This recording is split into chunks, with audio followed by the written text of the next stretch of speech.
इतकी तिची हिंमत? एकतर स्वतःच्या हातावर मेहंदी काढते, तेही माझ्या अंशूच्या नावाची.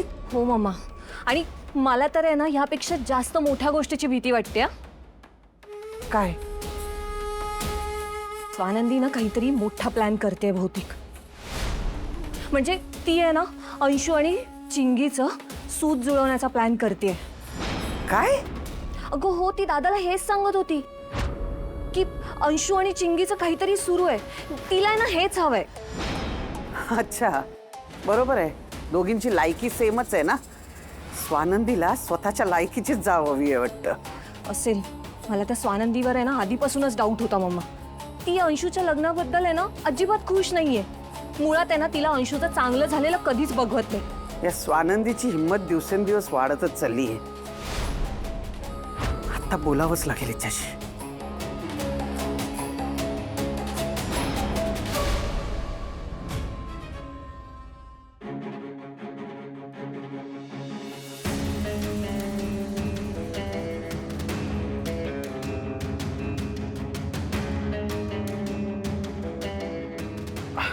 स्वानंदी,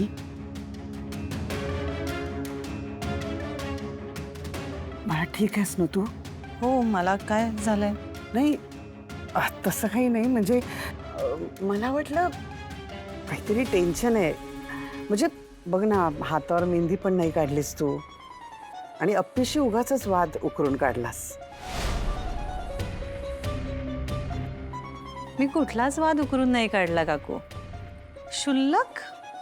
क्षुल्लक कारणावरून उलट त्याच चिंगीला दूषणं देत होत्या. तेवढं थांबवलं मी. आणि मला नाही वाटत यात माझं काही चुकलं. का का असं करतेस तू?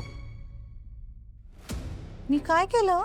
कायम माझ्या मुलांचा, त्या नोकरांसमोर अपमान करत असतेस. कधी अंशुमनला सुनवतेस, कधी अर्पिताला सुनवतेस. का? नाही, मी कधी असा अपमान करूया एखाद्याचा असं म्हणून नाही बोलत काकू.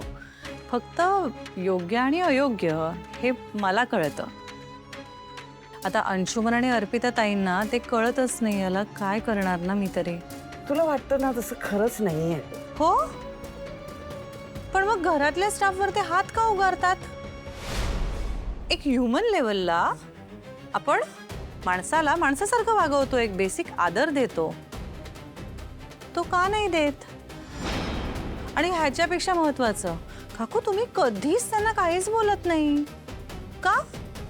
कसं आहे ना स्वानंदी, माझ्या मुलांना मी नीट ओळखते ग. तू नाही ओळखत. नाही, तू ओळखत असतेस ना तर अंशुमन आणि कोणती चिंगी, हा तिच्याबद्दल इतकं, त्या दोघांबद्दल इतकं घाण पसरवलं नसतंस तू. मुळात मी यातलं काहीच कुठेच जाऊन पसरवत नव्हते. इनफॅक्ट हे बोलणं सगळं इथे एकांतात झालं होतं आमचं. मग तुम्हाला कसं कळलं